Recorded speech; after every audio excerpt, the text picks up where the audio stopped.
RC Ninja Studio. Just a quick update, seeing that I haven't really posted anything for the last few months, and I have to apologise for that. It's due to British weather and having a few medical problems. So yeah, as you can see, Beast still in one piece, and you probably noticed a few little extra additions. We've got rid of the flimsy bull bar. Got a custom made bar there, made by myself. Holds the RC 4-wheel drive winch. Slightly downward pointing spotlights on there, which you've probably seen before and shown before. I've created those. Already brought the hook on RC 4-wheel drive winch. Obviously not as strong as it could be. Move the lights from the rear to the front of the roof rack. I'm trying to source a light bar to go on there, so it's more like an emergency vehicle, recovery vehicle. I have found one, got to import it from States as funds allow. I'll take the body off, have a closer look. As you can see, it's also got a nice pair of wing mirrors. Also have the LEDs on, which I have the full lighting kit on now, which I shall show you in a sec. Also got a driver and co-driver, the two latest additions. Steering wheel's not exactly as scale as I wanted it to be, but steering wheel's a steering wheel, and it was free, which is, as you know me and this channel, that's my best kind of payment, free. And this is what's on the roof rack. We've got one of those finger skateboards. I don't know exactly what they call them, but I call them finger skateboards, so that's on there. Two homemade bedrolls, bit of meshing, homemade mess bag holder, whatever you want to call them, gas tank, and two tubes which actually do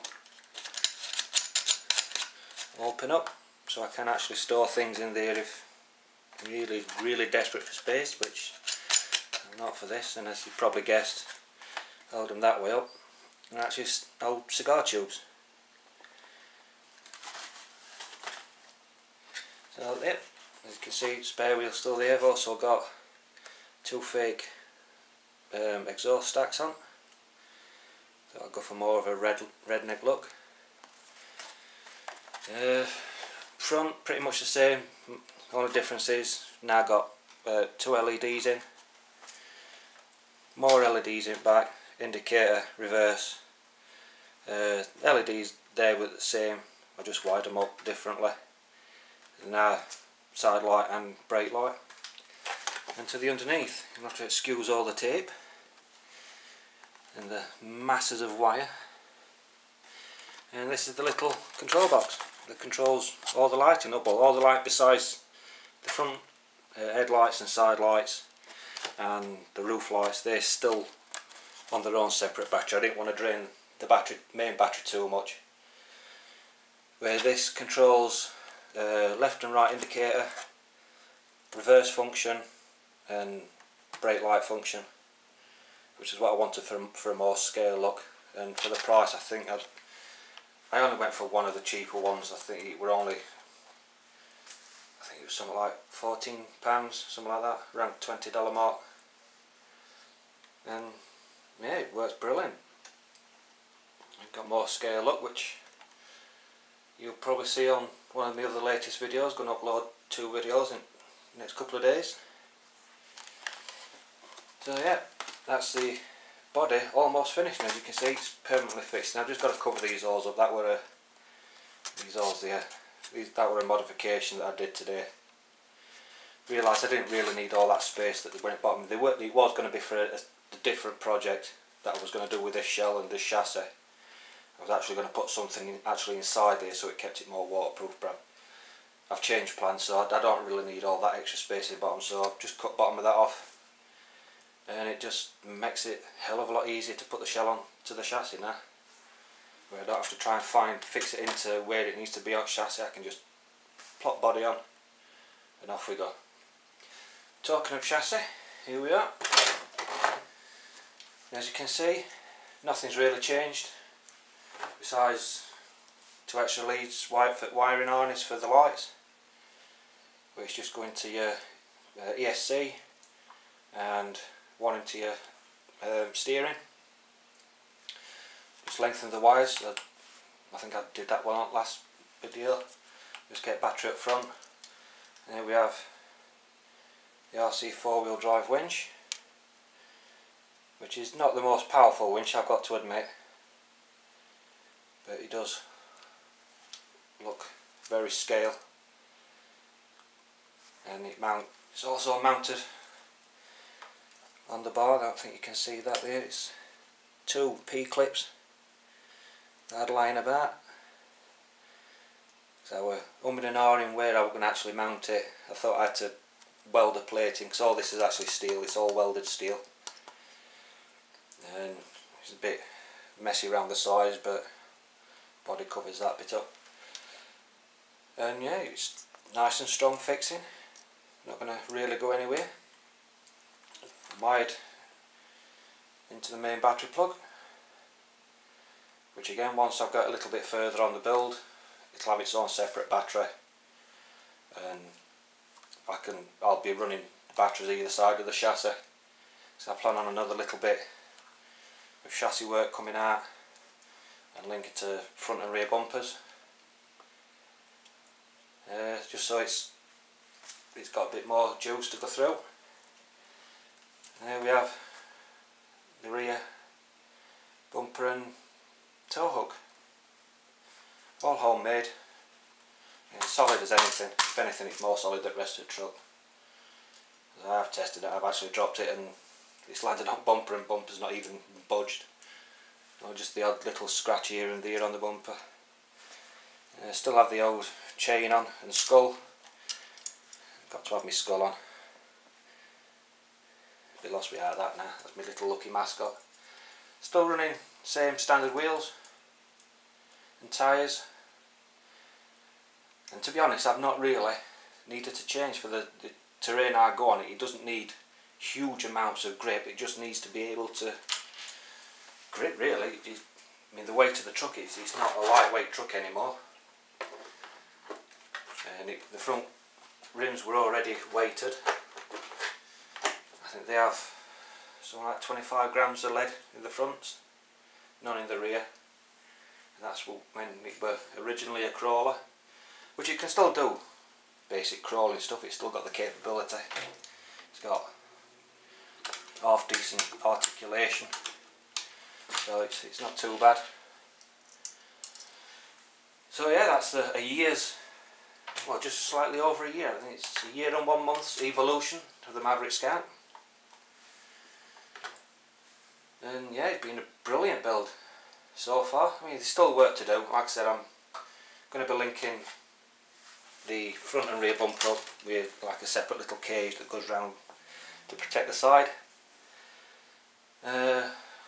Light bar on top, like I said, a few little scale details here and there, and I think it'll be just about done. Might upgrade the tyres at some point, but I'm in no real rush to do that. But like I say, yeah, brilliant little truck. And I think for the budget of what they are, I mean, this was £125 for the basic Maverick Scout,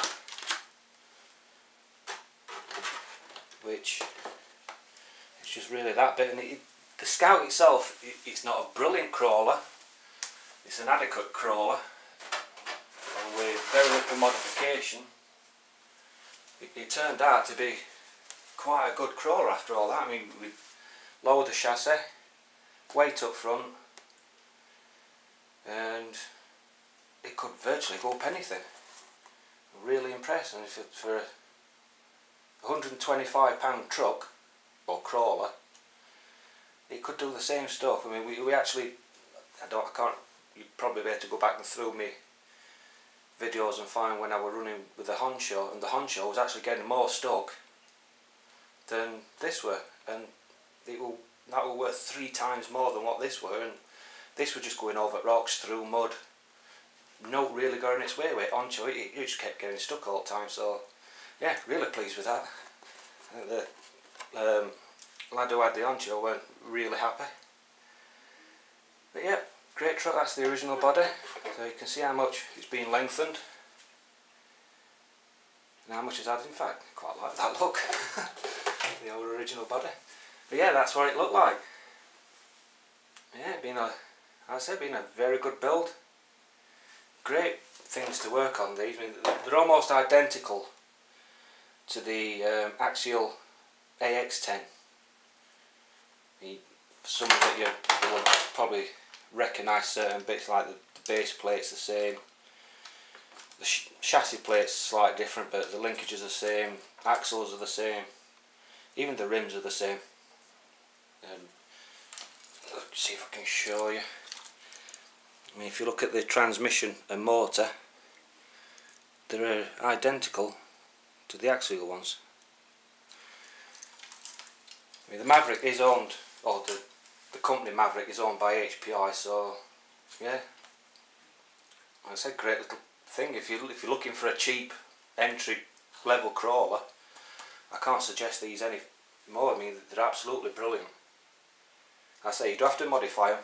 They're not perfect from the start, but bit of weight in front, lower chassis slightly, put your lower link arms inbound, which that was actually a tip that was given to me off the RC Sparks forum. Some great members on there, more than willing to help. It's rcsparks.com if you ever want to visit it. And yeah, like I say, brilliant little truck. So that's about it, guys. Oh, well, one thing that I would recommend if you are getting one of these, upgrade the servo, steering servo. They're not as strong as the box suggests, and within, I think it was about 2 or 3 weeks, I managed to actually break the stock servo, and found out it was actually the potentiometer inside that it had just burnt out on one little bit, and it just stops it from working. But really, that weight up front and inbound arms, you've got a brilliant little crawler. So that's it, guys. I'm going to show a few clips just after this of the evolution of this truck from basically stock setup, where it was sat really high, no modifications done to it, to full as it is now. So I hope you enjoyed this video, guys. Don't forget to hit the like button, subscribe if you haven't already done so, for further videos, how-tos and things like that, and see you next time.